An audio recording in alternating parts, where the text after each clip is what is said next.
Olá, ouvintes e leitores, sejam bem-vindos à nossa leitura bíblica comentada. Eu sou o Thiago André Monteiro, vulgo Tan, estou aqui com a Carol Simão e com o Thiago Moreira, e hoje é dia da gente conversar sobre santidade na nossa vida pessoal, capítulo 19 de Levítico. Bom dia, tudo bem com vocês? Oi pessoal, tudo bem? Aqui é a Carol Simão e hoje a gente vai aprender que a gente tem que ter paz, não só no Natal e no Ano Novo, mas na época de eleição também, tá bom? Olá pessoal, bom dia para você que nos ouve. Levítico 19, eu tenho certeza que mesmo que você nunca tenha lido Levítico, você já ouviu um versículo desse texto aqui. Será? Não surpreenda-se com os cristãos do Brasil. Ou esteja pronto a se surpreender. Então. Eu já não me surpreendo mais, infelizmente. Já passei dessa fase. Mas a gente tá aqui pra tentar corrigir esse problema, né? Então vamos lá.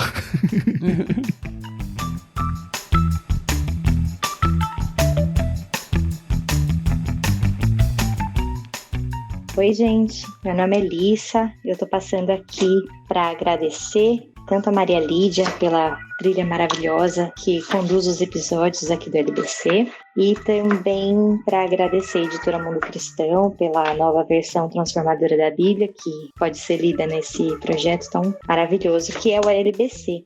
Eu já até mandei um áudio uma vez para fazer essa entradinha aqui, fazer esses agradecimentos, e eu tô mandando de novo porque nós estamos fazendo, agora a leitura de Levítico, e eu sou cristã há muitos e muitos anos. Eu cresci com a Bíblia em casa, ouvindo minha mãe, meus pais contando histórias da Bíblia para mim. Então eu sou leitora da Bíblia há muito tempo, já li a Bíblia algumas vezes, e já tive, essa experiência de ler Levítico, mas assim, sempre como o livro específico de Levítico como uma obrigação no meio dos outros livros, porque me faltava um pouco de até vontade e curiosidade, apesar de eu saber que toda a Bíblia foi inspirada e que se esse livro está na Bíblia hoje em dia é porque Deus fala por meio dele e alguma coisa para me ensinar por meio desse livro ele teria. E foi somente agora, ouvindo esses episódios de Levítico aqui do LBC, que os meus olhos de fato foram abertos para a preciosidade que tem nesse livro, sabe? São muitas leis, são muitas normas, muita repetição, às vezes pode ser parecer um pouco maçante, Mas, olha, eu quero agradecer demais ao Thiago, ao pastor Thiago também e à Carol por todo o empenho, sabe, de gravar a Bíblia inteira e especialmente o livro de Levíticos, e dizer assim, eu estou aprendendo muito, meus olhos estão se abrindo e, nossa, eu estou me apaixonando pelo livro de Levítico e por todos os ensinamentos que Deus tem para nós, o povo dele, hoje em dia, no século 21, em 2026, com esse livro. Então, muito, muito, muito obrigada. Até mais e bom episódio para todo mundo.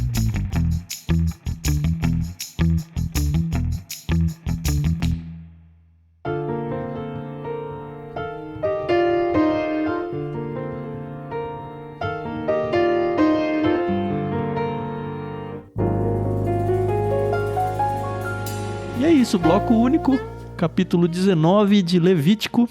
E quem vai fazer a leitura agora que o Thiago resolveu os problemas técnicos dele, algumas semanas aí brigando com o computador, descobriu que era o cabo. É isso, né, Thiago? Por enquanto. Eu nunca resolvo meus problemas com a tecnologia.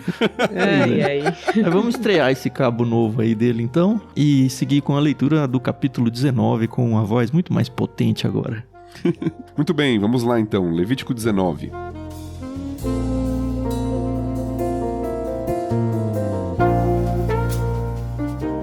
O Senhor também disse a Moisés: dê as seguintes instruções a toda a comunidade de Israel. Sejam santos, pois eu, o Senhor seu Deus, sou santo. Mostrem respeito cada um de vocês por sua mãe e por seu pai. Guardem também meus sábados. Eu sou o Senhor seu Deus. Não depositem sua confiança em ídolos, nem façam para si imagens de metal representando deuses. Eu sou o Senhor seu Deus. Quando sacrificarem uma oferta de paz ao Senhor, apresentem-na de forma apropriada, para que sejam aceitos.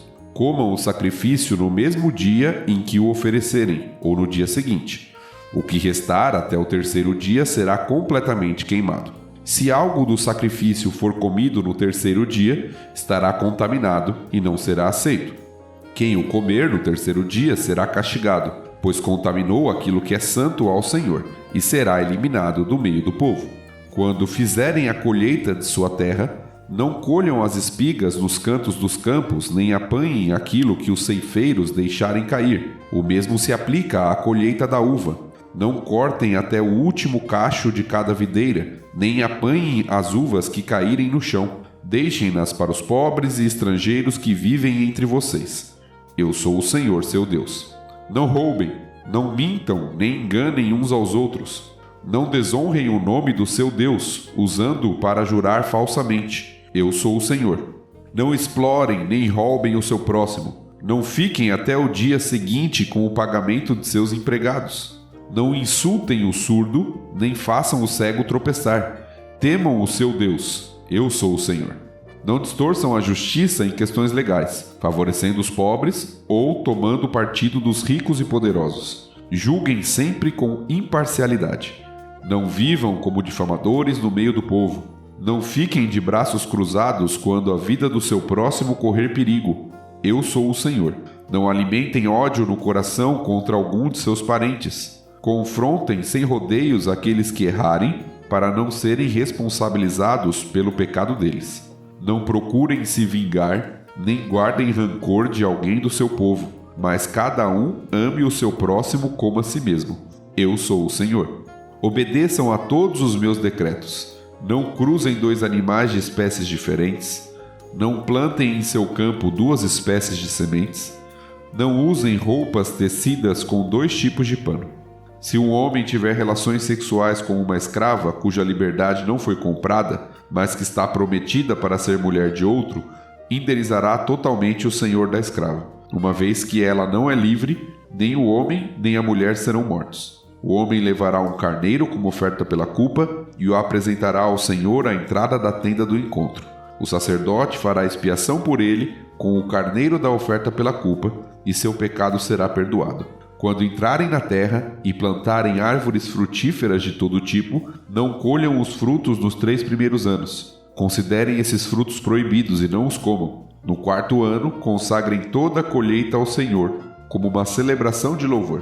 Por fim, no 5º ano vocês poderão comer os frutos. Se procederem desse modo, sua colheita aumentará. Eu sou o Senhor, seu Deus.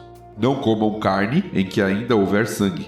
Não pratiquem adivinhação nem feitiçaria. Não cortem o cabelo dos lados da cabeça, nem raspem a barba rente à pele. Quando lamentarem a morte de alguém, não façam cortes no corpo, nem marcas na pele. Eu sou o Senhor. Ninguém contamine sua filha, tornando-a uma prostituta, pois a terra ficaria cheia de prostituição e perversão. Guardem meus sábados e tratem meu santuário com reverência. Eu sou o Senhor. Não se contaminem procurando médiuns e os que consultam os espíritos dos mortos. Eu sou o Senhor, seu Deus. Levantem-se na presença dos idosos e honrem os anciãos. Temam o seu Deus. Eu sou o Senhor. Não se aproveitem dos estrangeiros que vivem entre vocês na terra. Tratem-nos como se fossem israelitas de nascimento e amem-nos como a si mesmos. Lembrem-se de que vocês eram estrangeiros quando moravam na terra do Egito. Eu sou o Senhor, seu Deus. Não usem medidas desonestas ao medirem comprimento, peso ou volume. Suas balanças e seus pesos devem ser exatos, assim como suas vasilhas para medir produtos secos ou líquidos. Eu sou o Senhor, seu Deus, que os tirou da terra do Egito. Obedeçam a todos os meus decretos e a todos os meus estatutos, pondo-os em prática. Eu sou o Senhor.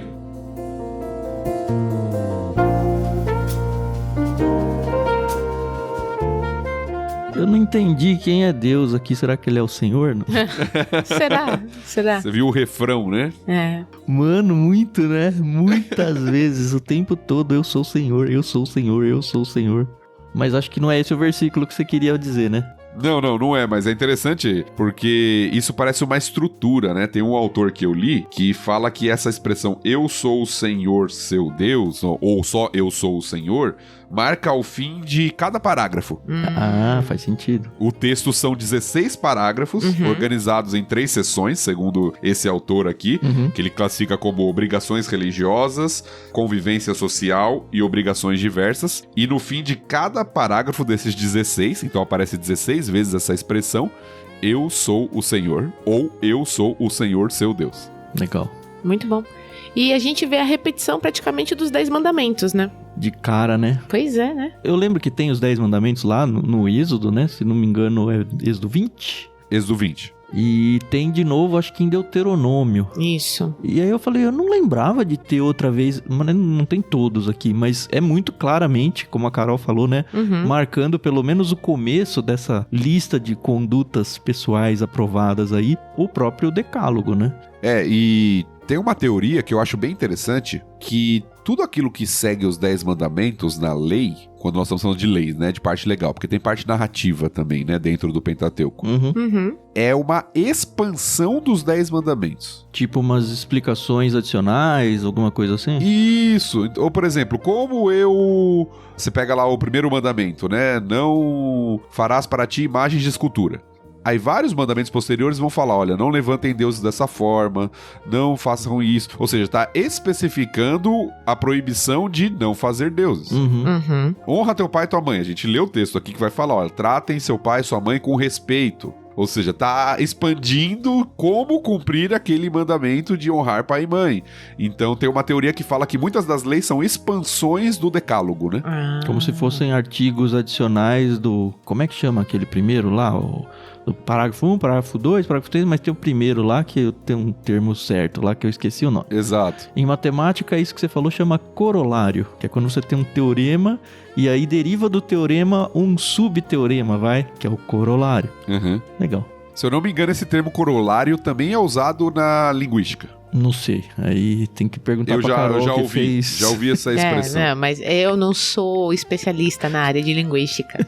Então, eu vou aceitar. Tá bom. O verso que o Thiago falou claramente é o 2, né? Sede santos. Olha, eu tô tão decorado que nem é o que tá na NVT, né? Aqui é sejam santos. Sejam santos, pois eu, o Senhor, seu Deus, sou santo. Mas na verdade não é a primeira vez que isso apareceu, não, né? Não. Se a gente for pra Levítico 11, que a gente já leu, né? Já gravou com vocês aqui.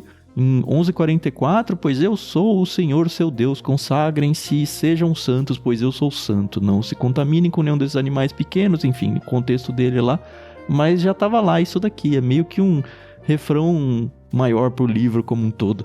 Sim, mas o texto que eu estava me referindo, quando eu falei que é um texto muito famoso, é o que Jesus cita no Novo Testamento. Ah, sim. Lá no capítulo, versículo 18, quando fala, amarás o teu próximo como a ti mesmo. Ah, esse acho que todo mundo já ouviu, né? Até os descrentes. Que é conhecido como o segundo grande mandamento, né? Jesus resume toda a lei em 2 mandamentos. Amarás o Senhor teu Deus de todo o teu coração e amarás o teu próximo como a ti mesmo. Esse texto que Jesus cita como segundo grande mandamento é tirado daqui, de Levítico 19. A maioria das pessoas não sabem. Então não é uma invenção da cabeça do Jesus ali. Ele tá citando o Antigo Testamento. Tá citando 2 textos do Antigo Testamento, Sim. né? Deuteronômio 6, amarás o Senhor teu Deus de todo o teu coração, o Shema, né? Que é bem conhecido.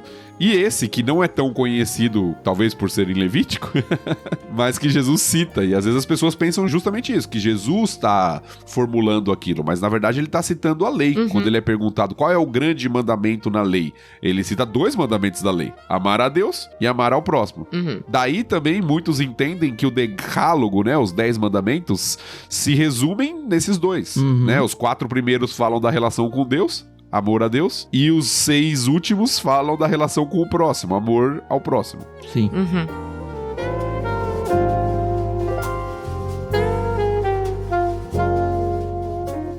Eu acho que vale a gente passar rapidinho, né? Pelo menos os 10 mandamentos que apareceram aqui. A gente tem de cara o 5º mandamento, honrar pai e mãe, que a gente já viu aí, ele tá no 3. No 3, né? Isso mesmo. Mostrem respeito, cada um de vocês, por sua mãe e por seu pai. Aí tem o guardem o sábado, no 3. Aí tem, não depositem confiança em ídolos. É o primeiro mandamento, né? Como o Thiago já falou. Aí tem no 4b, não faça imagens de metal representando deuses, também tá aí. Sim. No 11, não roubam, não mintam, não enganem, não desonrem o nome de Deus usando para jurar falsamente. Não são todos, como a gente falou, né? Mas boa parte deles está mencionado aqui, talvez com outras palavras, mas a essência de cada mandamento tá aqui sim. Não roubar, no versículo 11 também aparece. Pois é. Isso. E quando eu tava lendo isso aqui, Carol, principalmente lá o 9 e 10, lembrei de você. Aliás, não, sua história favorita não é Ruth, é Esther. Lembrei erradamente de você. Mas é uma boa lembrança, né? Porque afinal de contas, aqui a gente vê que realmente Boaz lá mais pra frente, né? Fala, né? Deixa cair mais aí pra ela pegar.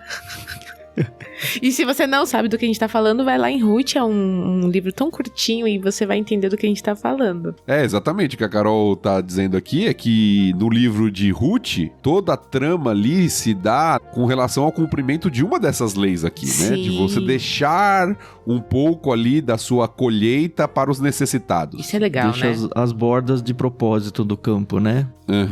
É muito legal ver Deus cuidando dos necessitados o tempo todo, sabe? Tá dentro das leis dele. Olha, você vai plantar, não colhe tudo, deixa as bordas, caiu no chão, deixa lá, sabe?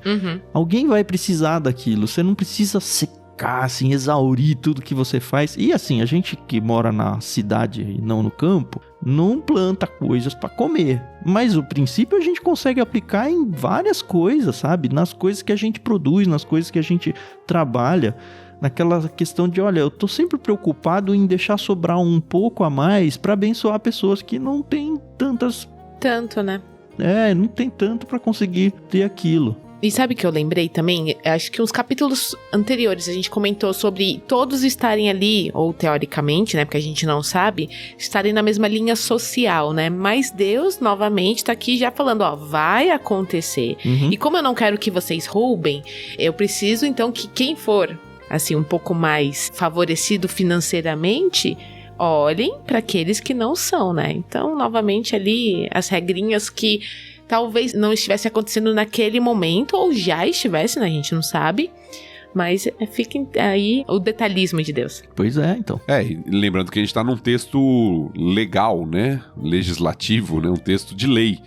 Então aquilo tem tanto o contexto atual, mas também prevendo coisas, né? Muitas das leis são chamadas as leis casuísticas, né? Não sei se você já ouviu esse termo, mas é aquelas leis que apresentam um caso hipotético. Se acontecer tal coisa, então você vai fazer assim, né? Então são aquelas leis que vão prever situações do contexto agrícola que eles vivem lá, do contexto de terra futuro que eles vão se estabelecer, pensando na justiça, pensando na consideração do próximo e tudo aquilo que a gente tá falando, né? É interessante isso que a gente tá falando sobre o cuidado com o necessitado, porque a gente começa a falar sobre isso e a gente tá tão... num contexto tão extremado que as pessoas já ligam isso com questão política, né? Exatamente. Se você é de um lado ou de outro lado, de esquerda ou de direita, mas é interessante porque Paulo aplica isso no Novo Testamento, esse princípio, né, num contexto que já não é o mesmo contexto lá de Israel, mas ele fala em Efésios 4, falando, olha, se você que furtava, agora deixe de furtar e trabalhe para que você tenha, inclusive, com que acudir o necessitado. Sim. Então, a preocupação com o necessitado, ela continua no Novo Testamento. E deveria ser da natureza humana, né? Eu acho que nem esquerda nem direita tem o direito de sequestrar a pauta de cuidado e responsabilidade social. Sim. É do ser humano. Aliás, se tem alguém que que poderia, eu acho que deveria, porque a gente vai entender o contexto, sequestrar essa pauta de cuidado social, é o cristão, porque é o nosso Deus que manda a gente fazer isso. O que eu quero dizer, não sequestrar do tipo, ninguém mais pode fazer, mas a gente tem a obrigação de fazer isso. Faz parte do ser cristão. Do caráter, né? Cuidar das pessoas vulneráveis. E quantas igrejas aí não estão nem aí pra isso, né? Infelizmente.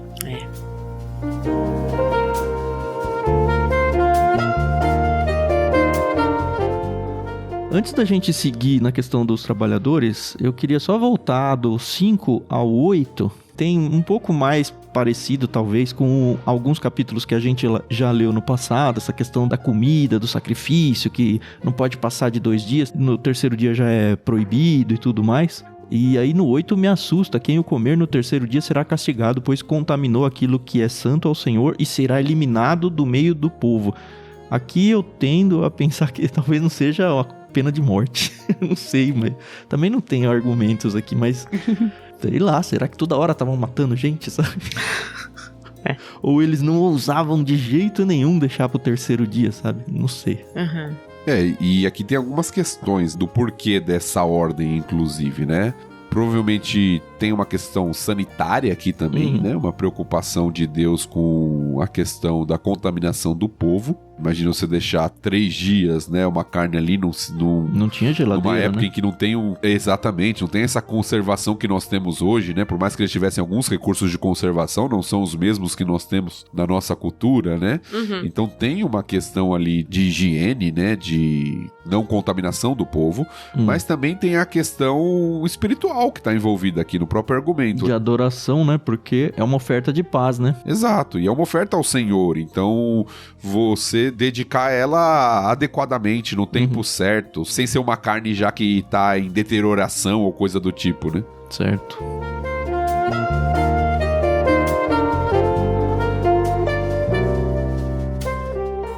Bom, voltando então, depois, a partir do 11, não roubem, não mintam, não enganem aos outros. É o que todo pai e mãe deviam ensinar aos seus próprios filhos, né? Pois é.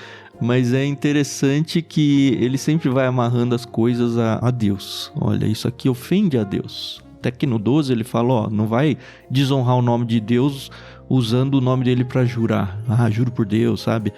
É talvez uma coisa que a gente deveria evitar de dizer, por mais que a gente diga meio em vão, assim, sem pensar no significado da coisa, é um cuidado que a gente tem que ter com o próprio nome de Deus, sabe? Ele não é uma coisa pra se usar de qualquer jeito. E ele volta a falar sobre essa questão do cuidado com o próximo mesmo. Não só, olha, essas pessoas precisam ter o que comer, então conforme vocês forem fazendo a colheita, deixa sobrar alguma coisa nas bordas, mas a questão de não explorar o próximo. Não só de roubar, de ir lá, daqui, pôr uma arma na cabeça, sabe, aquela coisa, mas de explorar quem está trabalhando para você.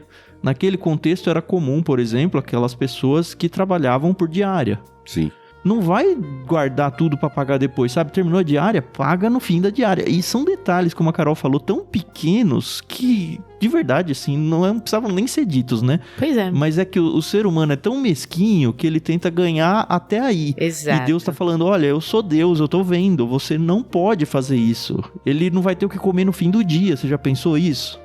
Não, e tem mais uma coisa. Se tem placa, tem história, tá? Então, se Deus mandou escrever, né, na tábua da lei, enfim, é porque acontecia. Então, né? Ou ia acontecer, né? Que Deus já tem a presciência dele ali e sabe que o ser humano vai fazer isso mesmo.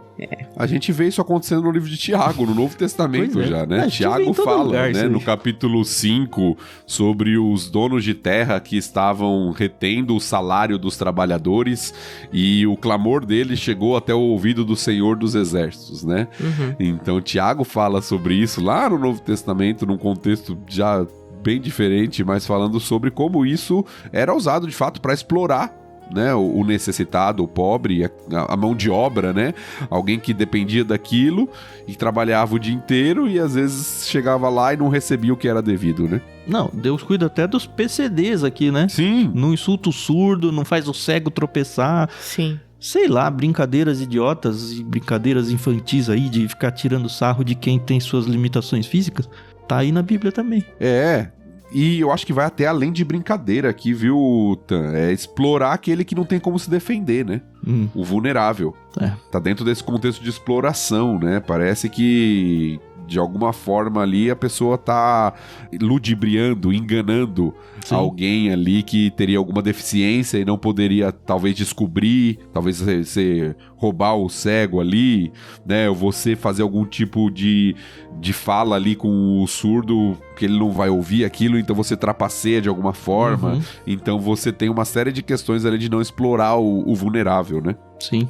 E sempre amarrando a Deus, né? Sim. Tudo isso porque você teme a Deus, não é pelo amor que eu tenho ao próximo. O amor que eu tenho ao próximo vem depois do amor a Deus. É isso que eu quero dizer. É a forma como Jesus, né, a gente citou o texto, organiza os mandamentos. O amor a Deus e o amor ao próximo. Uhum. Você teme a Deus, faz por temor ao Senhor e também, né, posteriormente, como segundo mandamento, amando o seu próximo. Sim. Só voltar um negocinho aqui do que o Tam mencionou, no versículo 12, né? Não desonrem o nome do seu Deus usando-o para jurar falsamente. Só um pouquinho do contexto para quem tá ouvindo e lendo com a gente. Tinham algumas coisas que... Por exemplo, como que eram feitos os julgamentos de causas em Israel, no mundo antigo? Geralmente você tinha os juízes ali do povo, e aí você tinha as testemunhas. Né? Você leva 2 testemunhas, todo esse contexto que a gente já viu e tal. Mas tinha alguns casos, por exemplo, que era a palavra de um contra a palavra de outro. Imagine que fiz uma negociação, eu e o Tam aqui, né? Ele me emprestou algo ali, um animal, por exemplo, um boi dele, e aí o boi morreu. Tem até essa lei, né, em outros lugares. E aí eu falo assim, o boi morreu porque já tava doente. Aí o Tam fala, não, o boi tava bom, eu emprestei pra ele, e agora? É a palavra de um contra a palavra do outro. E aí como que fazia pra resolver causas assim? As pessoas juravam em nome do Senhor que estavam falando verdade. Por isso que o mandamento é não use o nome de Deus para jurar falsamente. Ou seja, cuidado do que você está colocando ali Deus como testemunha. Deus está sendo usado como testemunha se você estiver mentindo no seu juramento. Sim. Né? Então toda essa questão do peso do temor ao Senhor, né? Sim. É no Novo Testamento que ele fala, não jure nem por Deus, nem pelos céus, porque isso... Nem por Jerusalém, a cidade nem por santa nada. e tal. Sim, é. Novo Testamento. Acho que no Sermão do Monte até, Mateus. É uma extensão disso daqui, né?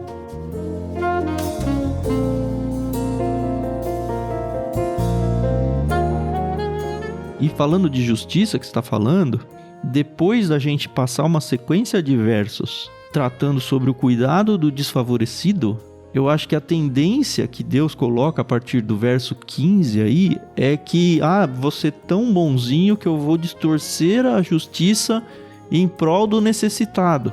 E Deus está falando, não é para distorcer a justiça para nenhum lado. Nem favoreça os ricos, mas também não favoreça os pobres. Julgue sempre com imparcialidade. A gente vive um contexto brasileiro onde o nosso tribunal de justiça, às vezes parece que não sabe, a justiça é mais ou menos cega, sabe? Ela ergue a vendinha dela de vez em quando dos olhos para ver quem que ela tá julgando. O cristão não pode fazer isso, de jeito nenhum. Sim, nem dá uma espiadinha, viu?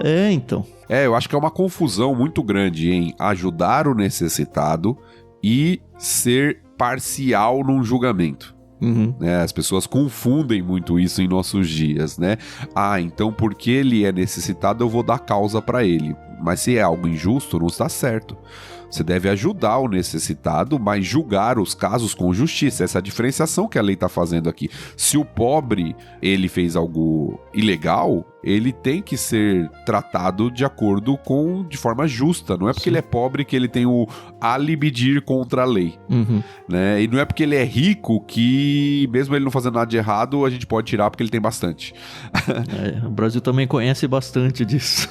Então, é o equilíbrio que a lei coloca aqui, de considerar o pobre, de ajudar o necessitado, mas de ser justo. Sim. Eu acho que pra nós que somos pais de 2, né, no meu caso de 3, é que a Alice ainda não entra no esquema.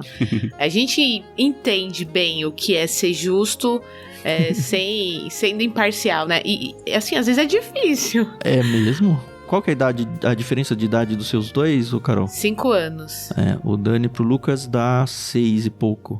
É difícil. O meu dá 2 minutos. O Thiago não viveu esse contexto, mas a Carol vai me entender.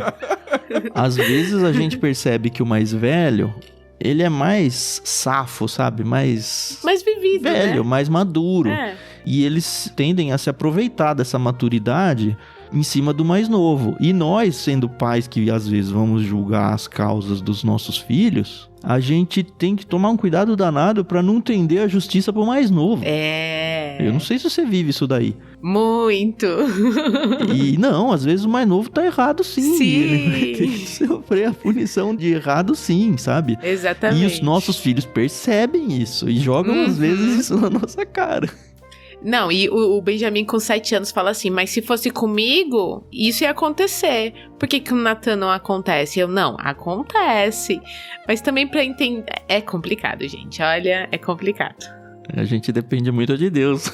Sim, a gente tenta ser muito justo aqui em casa, mas é o que eu falo pro Benjamin, você já passou por isso, a gente tentava agir assim com você também, a gente tá tentando ensinar pro seu irmão da mesma forma, mas é muito diálogo, tá?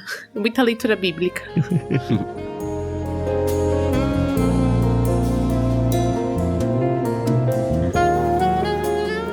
Eu gosto muito de, no verso 16, a ideia desse negócio de você ajudar o próximo, não quase que involuntariamente, mas ativamente. Quando ele fala, não fiquem de braços cruzados quando a vida do seu próximo correr perigo. No sentido de que eu tenho que ficar com um radar ligado o tempo todo pra onde eu posso ajudar, sabe? É interessante, Tan, porque a gente já comentou isso lá em Lucas. Quem não ouviu ainda Lucas, ouça lá, Lucas 10. A parábola do bom samaritano foi o meu texto que eu me debrucei por um bom tempo no meu mestrado, né? Foi parte da minha dissertação de mestrado. Uhum. E é interessante porque a pergunta do homem lá na parábola é: quem é o meu próximo? Uhum.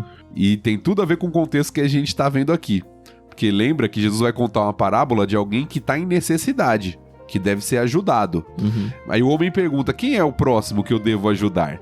Porque no primeiro século, os judeus pensavam que o próximo era só o seu compatriota judeu. E aqui esse texto de Levítico deixa claro que o estrangeiro deveria ser tratado da mesma forma como o israelita. Uhum. E nessa ajuda ativa que o Tan tá falando aqui, que é o que o samaritano da parábola faz. Ele vai lá e ajuda o homem necessitado. Antes dele pedir, né? Ele não tinha nem condições de pedir ajuda. Não tinha nem condições de pedir, tava desacordado, né? Tava lá, foi deixado semi-morto na beira da estrada. Então é interessante esse conceito aqui que tá sendo estabelecido de ajuda ao necessitado e aquele que, como o Tan falou, não é aquela ajuda passiva, mas é uma ajuda ativa. Você vê a necessidade e você se esforça pra suprir, né, aquela necessidade. Planeja. É um exemplo bobo, assim, sabe? De como é que eu faço isso? Sei lá, tenha água no seu carro, tenha um pacote de bolacha no seu carro, porque pode ser que você encontre uma pessoa com fome, com sede na rua e você pode ser bênção na vida dele. Às vezes você tá lá... Recentemente, a gente passou num semáforo e claramente alguém precisava de ajuda e tanto eu quanto a Renata, a gente tava sem a carteira aquele dia, sabe? Uhum. E nós nos sentimos mal porque, poxa, a gente saiu sem dinheiro, sabe? Sem poder conseguir ajudar alguém. Eu tenho um testemunho em relação a esse tipo de assunto. Vamos lá. Alguns anos atrás, eu e o Fernando estávamos no mercado e a gente ia receber amigos em casa. Então a gente não estava fazendo mercado de necessidades, era coisas para aquele momento, sabe? Então a gente ia servir, acho que era cachorro quente, enfim, a gente tava fazendo um mercadinho para receber amigos. Uhum. E na nossa frente, no caixa, tinha um rapaz que tava comprando comida. E pelos itens do mercado dele, ele tinha criança pequena em casa. Uhum. E quando chegou o fim, ele não tinha dinheiro pra pagar. Isso foi tudo muito rápido. E aí eu falei pro Fernando, vamos pagar? E aí o Fernando, vamos pagar sim. Só que na hora o homem foi embora e de novo, foi muito rápido. E eu até tentei, a gente até tentou procurar ele depois no estacionamento do mercado, mas ele já não tava mais. E eu senti muito aquela situação, porque eu falei, a gente poderia ter ajudado. E nós não ajudamos. Desde então, a gente sempre tem isso no nosso coração. Se tem alguma pessoa pedindo dinheiro pra gente, a gente realmente analisa a situação ali. Não que eu tenha sobrando, tá, gente? Mas se é uma pessoa me pedindo comida, me pedindo algo pra tomar, eu faço todo o possível pra poder ajudar. Porque é muito, muito, assim, eu fico muito sentida quando, principalmente criança, vem pedir... tia, me vê um copo de suco. E, sabe, sendo mãe, principalmente, isso é uma coisa que pesa muito no meu coração. Então, a gente também tem muito isso com a gente de tentar ajudar no que a gente puder. Uhum. E a gente tá dando um exemplo de pedintes de rua aí, mas isso aqui é só um exemplo. A gente pode ter, sei lá, alguém próximo de você que precisa fazer um exame médico e não tem condições, e você tem condições de bancar, ou você é da área de saúde, pode até ajudar a encaminhar, você pode fazer favores que as pessoas, às vezes, têm até vergonha de pedir pela situação com que ela tá, sabe? A questão é essa, é radar ligado o tempo todo pra ser bênção na vida das pessoas. Isso tem que ser uma característica nossa dos cristãos. Sim. Sim. E a gente sabe que esse é um dilema na nossa sociedade, né? Não é algo simples no sentido de como aplicar isso à nossa vida. Porque quem vive em São Paulo, por exemplo, e usa transporte público, metrô, se você for ajudar todo mundo que tá pedindo, é impossível. É impossível. Vira um pedinte rapidinho. Não, é verdade, a gente lida com isso continuamente, né? Eu particularmente pego transporte todo dia aí pro trabalho e tal, e você lida com muita gente, até essa questão de sabedoria, de discernir, porque tem gente que realmente necessita, tem gente que é malandro, tem gente que tá lá todo dia e... É a profissão dele ali, né? É, exato. Então, como que a gente lida com isso socialmente não é fácil, né? Envolve questões que vão além da nossa alçada, né? Uhum. Sim. De emprego para pessoas, de uma série de coisas, mas não perdendo de vista, como o Tan falou, esse princípio da gente estar sempre atento para ajudar e ver realmente a necessidade, ajudar, por mais que nós tenhamos que ter sabedoria para exercer isso na nossa cultura e sociedade, né? Sim. E eu acho que quando descobrem que você é pastor ainda, acho que ainda é um pouquinho mais delicado, né? Pelo menos o meu pai passa muito por isso. Ué, mas você não é pastor? Não vai ajudar? Né? É difícil. A própria igreja, tem muita gente que vai pedir coisa na igreja, né? Sim. A igreja que eu tô é uma igreja que é muito atuante nessa questão social, né? Uhum. De ajudar com cesta básica. A igreja colabora na hora das ofertas, além de oferta financeira, as pessoas levam mantimento lá, a gente monta a cesta, a gente tem semanalmente pessoas que trabalham com isso e tal, mas mesmo assim você não consegue ajudar todo mundo. Uhum. É uma dificuldade da nossa cultura, né? Da nossa sociedade. Sim, aí cabe o discernimento que a gente pode pedir a Deus, né? Sim. E acho que depois que a gente ajuda também, acho que faz mais mal pra gente ficar, será que a pessoa usou certo? Ou será... Cara, eu acho que vale o mesmo princípio eu tô fazendo isso porque eu temo a Deus em primeiro lugar, sabe? Ou onde vai isso daí, talvez a partir de algum momento já não é mais... Não é questão da minha responsabilidade que eu quero dizer, mas assim, eu já não tenho... Não é mais da minha alçada, sabe? Sim. Mas cada um conversa com Deus aí e vê o que pode fazer, dá uma cesta básica pra uma família mais necessitada da igreja, não sei. Uhum. Deus mostra, assim, se a gente começasse a orar falando, Deus, me mostra onde eu posso ajudar, sabe? Colocar esse item na nossa oração já faria alguma diferença aí, porque Deus vai mostrar. Cuidado pra pedir isso, né? Porque ele responde a essa. É, exatamente. Uhum.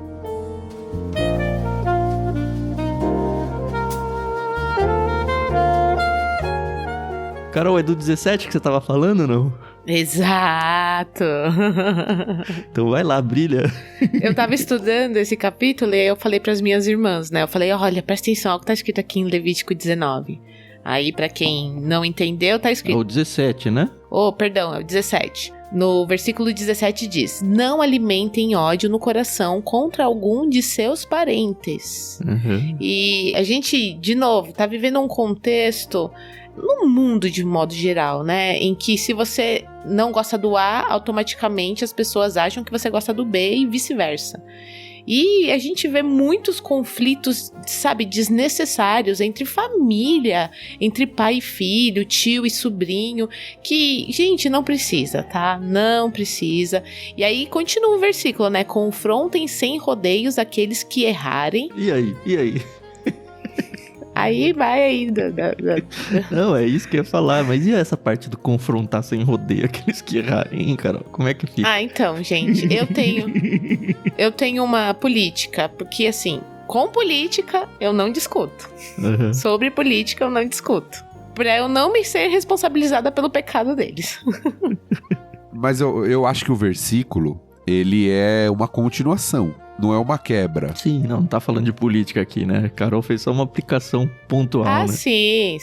Não, lógico. Aqui a gente tá aplicando a um tema sensível da nossa cultura. Uhum. Ainda mais esse ano que é ano de eleição, Uhum. né? Sim. Então, um tema sensível. Mas o texto ele é uma continuação.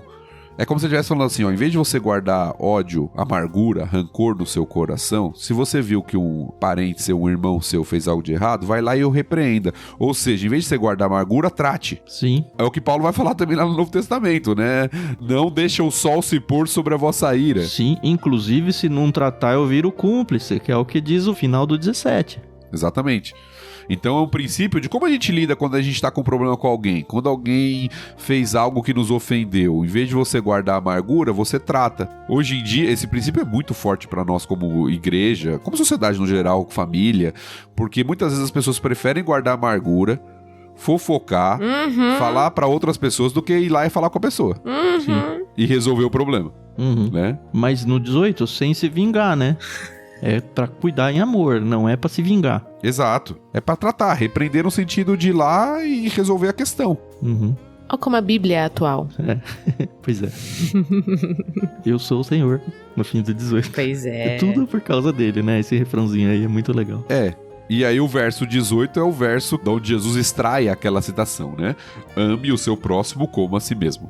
É como se fosse um resumo de tudo que ele falou, né? Como eu amo o meu próximo como a mim mesmo? Quando eu cuido do necessitado como eu gostaria de ser cuidado se eu tivesse necessidade. Quando eu não distorço o juízo, quando eu também gosto de justiça pra mim. Quando eu não guardo rancor, eu trato... Ou seja, é quase que um resumo de tudo que ele falou anteriormente, né? Sim. Tá aí, gente, preto no branco. Não tem como as pessoas falarem, eu não sei, nunca ouvi, nunca li. Pois é, tá muito claro, né? Muito claro.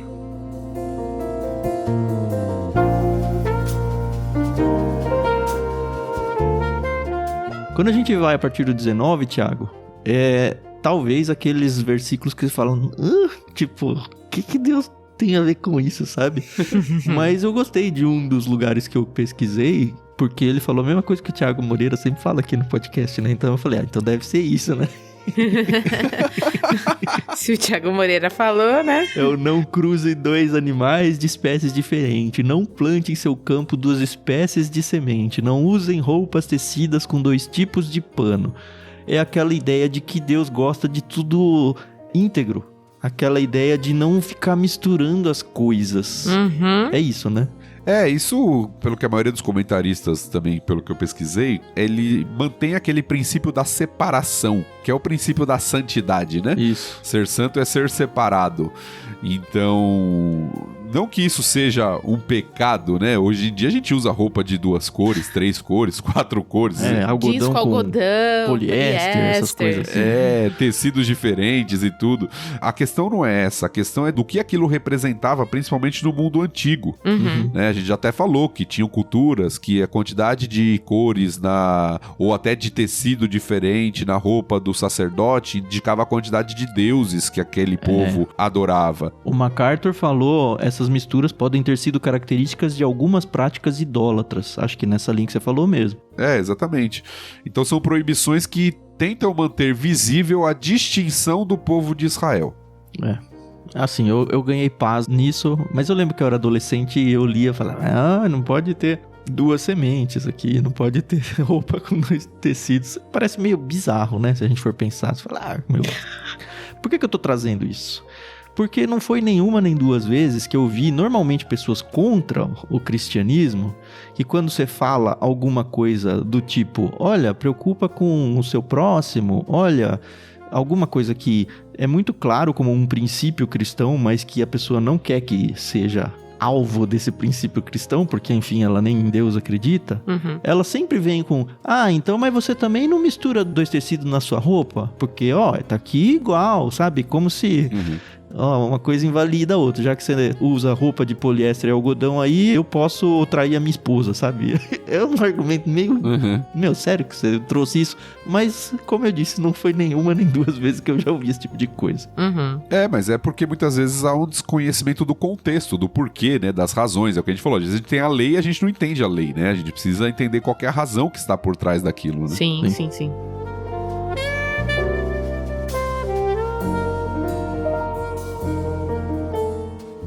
Aí muda aquele questão, de novo, né? Era um ambiente de escravos. Sim. E toda vez que a gente lê escravos na Bíblia, talvez na sua mente, porque na minha vem aquele contexto de escravos negros africanos, e não é isso, tá? Aqui é muito mais esses escravos espólio de guerra, esse tipo de coisa que era comum pra eles. Sim. Mas não deixa de ser, de alguma forma, a propriedade de um ser humano em cima de outro. E Deus cuida até desse tipo de coisa. E das mulheres sendo a propriedade, né? As mulheres como escravas aqui sendo alvo de relacionamentos talvez até forçados aqui, né? Relacionamentos sexuais, onde a lei de Deus protegia, pasmem, o escravo, mulher de outro povo. Legal. A maioria dos escravos, de fato, eram estrangeiros, né? Uhum. É claro que com o desenvolvimento, aqui ainda não, provavelmente, mas com o desenvolvimento, às vezes alguma pessoa entrou num contexto de pobreza tão grande que ela acaba se vendendo como escravo, mesmo sendo israelita. Sim. Mas a maioria deles eram estrangeiros conquistados em guerra, como o Tan falou, né? E aqui a preocupação da lei até de, como o Tan falou, de proteger o estrangeiro, por isso que vai falar que o estrangeiro tinha que ser tratado como israelita, né, e de proteger aqueles que de alguma forma são mais vulneráveis na sociedade novamente, né? Uhum. Eu lembro muito daquele filme O Gladiador, né, que o general Maximus, ele vira um escravo, né, mas ao mesmo tempo ele não é aquele escravo que trabalha forçado, tudo bem que ele... Quem assistiu, mas ele é um escravo com benefícios, vamos colocar assim. Ele tem os direitos dele, né? Tem vários contextos. É difícil da gente afirmar com certeza como funcionava essa questão. Porque tem alguns casos, você vê até nas escrituras, né? Tinham servos, né? A expressão servo e escravo no Novo Testamento, ela é a mesma, na verdade, né? Às vezes traduz como servo, às vezes como escravo. Que eram tratados como filhos. Você tem um soldado romano lá que tem um servo que ele se preocupa com ele a tal ponto que ele vai pedir pra Jesus curar. Ele era tratado como um filho dele. E tem alguns que parecem ser um contexto mais de... como se fosse um objeto da casa mesmo, né? Esse contexto era tão forte nas escrituras que a gente tem uma carta, né, no Novo Testamento de uma intercessão de Paulo em favor de um escravo que tinha fugido, né? Que é a carta a Filemon. Sim. Então você vê que esse contexto era um contexto comum e que Deus, na sua lei, em meio a esse contexto, ele trata com dignidade até aqueles que a sociedade não tratava com dignidade, né? Sim. Fazendo a distinção de Israel, inclusive, né? Sim. Eu preciso fazer uma reclamação. Toda vez que a gente grava um capítulo e aí a gente faz citação de outros livros, por exemplo, Filemon, Ruth, eu tenho vontade de já ir gravar esse, sabe? E vai demorar muito ainda. Eu tenho vontade de anotar pra falar, a gente falou sobre isso no capítulo passado, mas eu também não anoto. Filemon é um capítulo, viu? Olha aí, Tam, põe aí no seu coração. Nem prefácio precisa. Esse ele tá planejado pra 2037.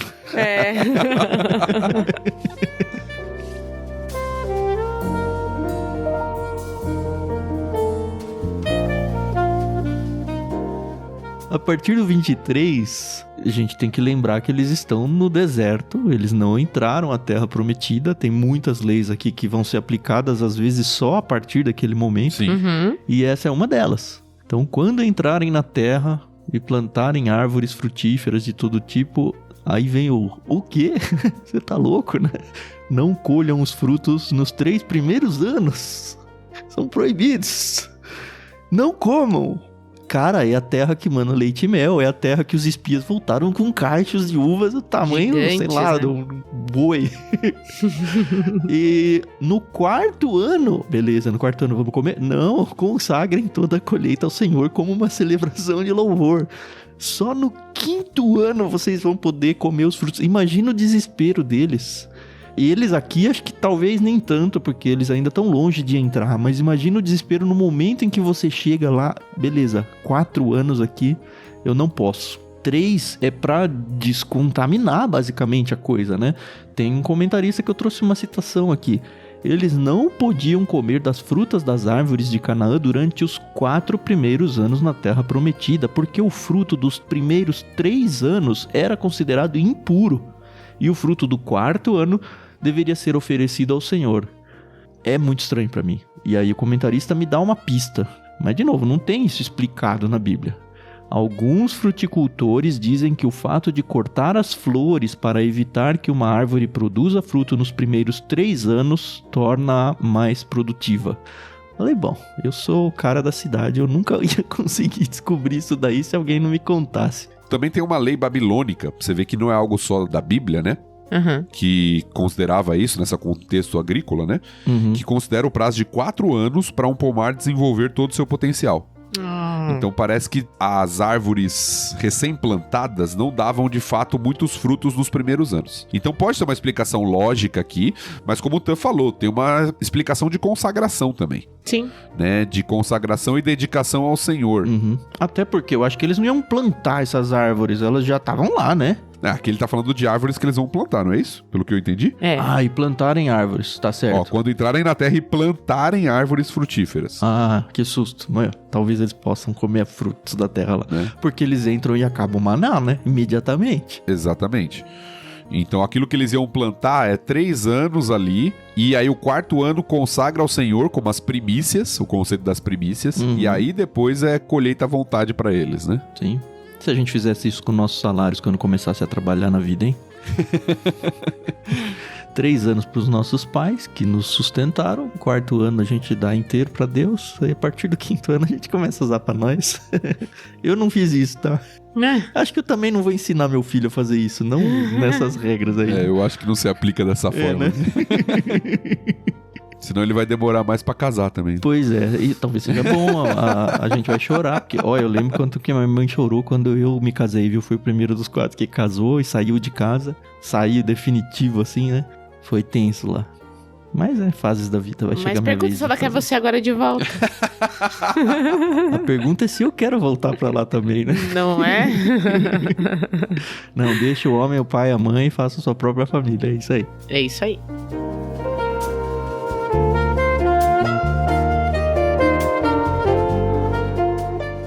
No 26 tem de novo, não comam carne que ainda houver sangue. A gente já gastou um capítulo inteiro falando só sobre isso, né? Sim. Mas tem aqui, não pratiquem adivinhação, nem feitiçaria. Começam umas coisas assim. Ok, adivinhação e feitiçaria é muito claro na Bíblia. O cristão não tem nem que se misturar com esse tipo de coisa.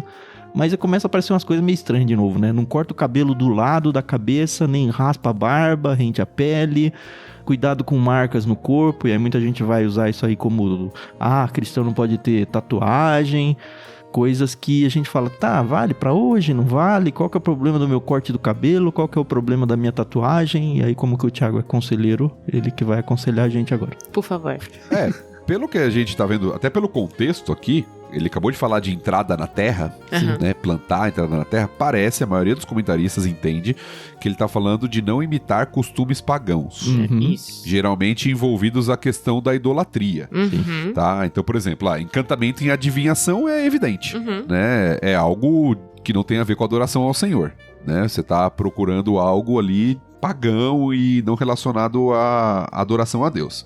Agora, a questão do corte de cabelo e até do desfigurar ali o corpo, né, fazendo marcas, que não é a tatuagem atual, né, mas era fazer mais marcas com facas e de corte mesmo na pele, parece que estavam envolvidos em rituais pagãos. Sim. A NVI de estudo diz assim, semelhantes lacerações e desfigurações eram comuns entre os pagãos como sinal de luto. Isso. E para obter a atenção de sua deidade. Muitos colocam o contexto de culto e de luto, né? Nos cultos fúnebres que eles faziam isso com o corpo, eles cortavam o cabelo de uma determinada forma para expressar tragédia, luto mesmo, como Israel fazia de outra forma, mas parece que a preocupação maior aqui é a não associação com a idolatria pagã. Ou seja, não faça como os povos da terra que você está indo, os cananeus fazem. Não copiem os costumes deles com relação à adoração, porque a adoração a Deus é distinta, é separada, é santa nesse sentido. Então parece que isso é uma preocupação com isso. Até a questão do próximo versículo, de tornar uma filha prostituta, aqui o contexto parece ser de prostituição cultual. Sim, também acho. Né? De você colocar a filha ali para ser o que as nações pagãs faziam, ter mulheres que prestavam serviços sexuais num culto de adoração para a fertilidade da terra, como símbolo da fertilidade, que os deuses iriam dar fertilidade e prosperidade para a terra. Então tem todo esse contexto de adoração pagã que deveria ser evitada, né? Até a questão de procurar médiums, consultar espíritos dos mortos, tá tudo misturado aí nesse balaio de adorações aos deuses aí. Sim, sim.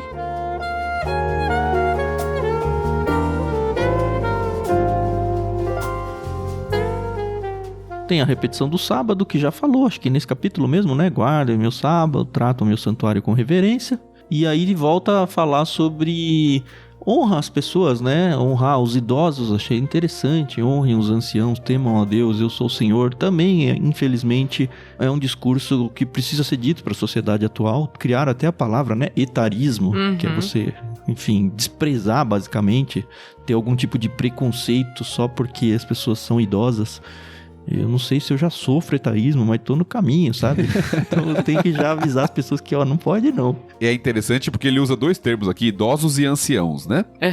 Ambos estão no contexto de alguém mais velho, mas lembra também que ancião tem a ver com líder, né? Você tinha os anciãos de Israel, os líderes do povo.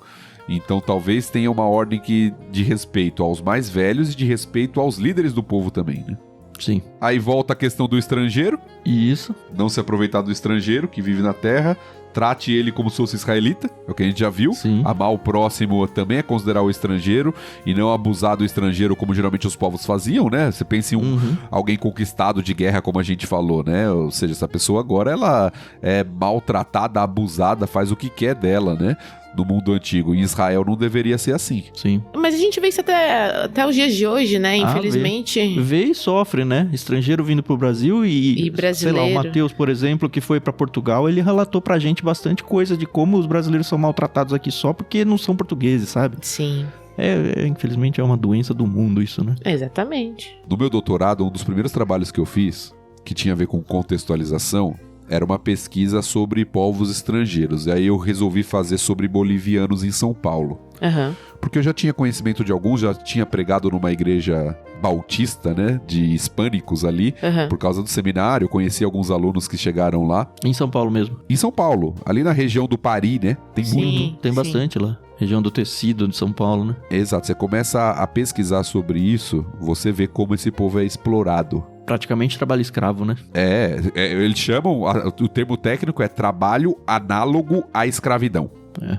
Porque eles recebem uma mixaria, dormem nas próprias fábricas ali, né, pra produzir, é de fato um trabalho escravo que eles se submetem. E é interessante não, mas é triste pensar que pra eles isso é melhor do que a situação que eles estavam no país deles. Pra você ver como é o contexto de sofrimento e de pobreza. Isso é verdade ou é só não tenho nem condições de voltar para o meu país? Não, a maioria deles fala que não quer voltar. Inclusive tentam trazer os parentes, porque é melhor do que o que estavam vivendo lá. Doido. Mesmo nessa condição que a gente vê de quase escravidão. Mais um lugar aí pra igreja brasileira olhar, hein? Sim. Pois é. Não, e assim, o irônico é que nós somos forasteiros, né? Então... E a lembrança, usando a expressão que você acabou de usar, é que o texto termina falando sobre isso. Por que eles deveriam tratar bem os estrangeiros? Porque eles foram estrangeiros. No Egito, né? Eles têm que lembrar o que eles passaram lá e não replicar isso com outros povos. Aquilo que eles sofreram, né? De escravidão no Egito. Mas uma coisa é você ser oprimido, outra coisa é quando você é o opressor, né? Ah, mas é tão triste ver um cristão sendo opressor, Carol. Oprimido, assim, já é promessa de Deus pra nós. A gente vai ser, já é em alguma medida, né? Obviamente não nesse nível que o Thiago declarou aí, que o pessoal lá do Pari tá sofrendo. Mas a gente sofre algum tipo de opressão, sim. Mas, a gente retrucar, sabe? Desse jeito não dá, meu. Não combina com ser cristão, sabe? Eu fico pensando quanto que Deus se entristece de ver a sua igreja agindo assim.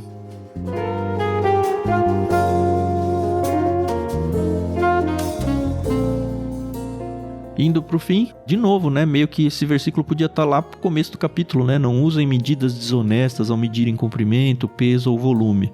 Lembrando que lá as balanças eram balanças de pratos, né? Então eles carregavam as bolsinhas com os pesos e mediam as coisas que eles vendiam com o peso assim. Então eu tenho o peso mais pesado aqui ou mais leve, de forma que eu vou me beneficiar com isso. E também, comprimento, eles tinham, sei lá, as varetas, as fitas para medir os metros de coisas que eles vendiam em metro, volume. Balança tem que ser igual pra todo mundo, sabe? Não pode ser o preço mais caro pro gringo, sabe? Sim, pois é. A minha irmã, caçula, ela é formada em engenharia. E ela tem uma régua em casa que tem centímetros e a mesma régua, ela é tipo triangular. E aí de um lado... é de engenheiro, né? E aí, nossa, eu sempre me perco quando eu vou usar essa régua, porque eu falo, não, gente, pelo amor de Deus, eu só quero saber quanto é 5 centímetros aqui. E aí a gente tem muito essa fama aqui no Brasil, né, do jeitinho brasileiro, né? Porque a gente gosta de sempre sair ali, né? A gente, que eu digo brasileiro, tá? Não tô falando nem eu, nem o Tan, nem o Thiago, nem ninguém que tá nos ouvindo aqui, né? Amém, amém. Mas a gente tem essa mania, o ser humano tem essa mania de sempre querer tirar vantagem, né? Então, se eu posso acrescentar aqui alguns centímetros ou alguns gramas, por que não, né? E é por que não, tá? O Tan falou, né? Se assemelha muito ao que a gente viu anteriormente, apesar do contexto anterior estar falando mais de tribunal, né? De ser justo nas decisões ali com o pobre, com o rico. Mas aqui a questão de você, quando você tá comercializando algo, né? Vendendo algo, comprando algo, ser honesto, não querer levar vantagem, né? O jeitinho israelita de ser, né? Brasileiro. Boa. Não ter o jeitinho brasileiro ali, né? De querer levar vantagem em tudo, né? Pois é.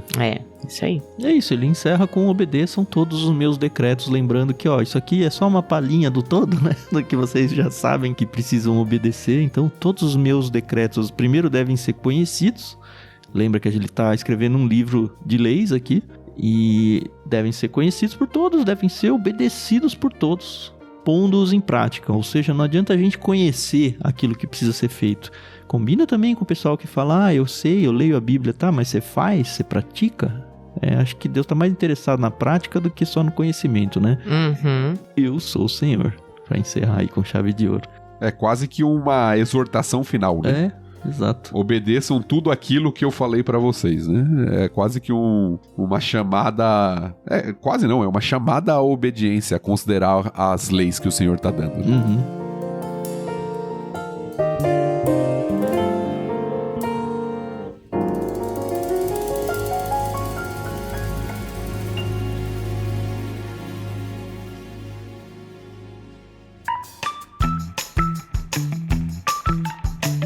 Com isso a gente termina o capítulo 19, já lendo aqui o subtítulo do capítulo 20, Castigos pela Desobediência. Então parece que vem uma listinha aí, ó, você sabe o que precisa fazer agora. Mas se não fizer, aí isso fica pra semana que vem. A gente tinha falado, né, que o 18 até o 20 era um bloco, né? Isso. Então tá, semana que vem a gente vai voltar com o capítulo 20, falando agora sobre castigos. E queria agradecer a galera que tá no Discord aqui. Teve muita gente passeando por aqui hoje, algumas pessoas que a gente não via há bastante tempo.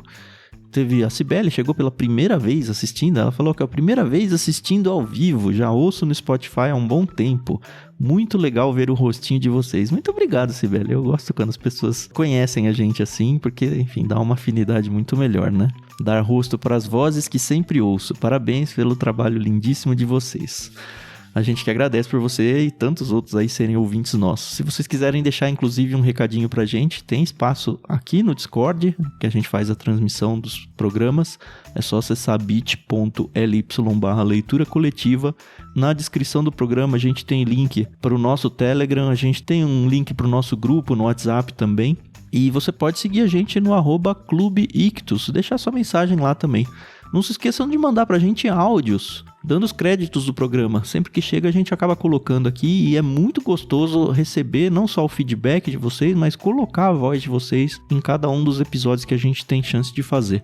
É só dar os créditos à NVT aí para Mundo Cristão e a trilha sonora para Maria Lídia. E não esquece de contar de onde você é, o seu nome e um pouquinho do que o LBC faz para sua vida. Finalmente, fica sempre aquele pedido para você abraçar o LBC como um projeto missionário na sua vida. Ajuda a gente financeiramente a manter esse projeto vivo. A gente também tem na descrição do programa as formas de fazer isso. E Deus sabe o quanto a gente precisa disso, tá? Então, se Deus falou ao seu coração aí, conhece o projeto e considera abençoar aí o projeto mensalmente ou esporadicamente aí, de acordo com o que Deus der para vocês, tá bom? Muito obrigado, senhores. Muito bom, Carol.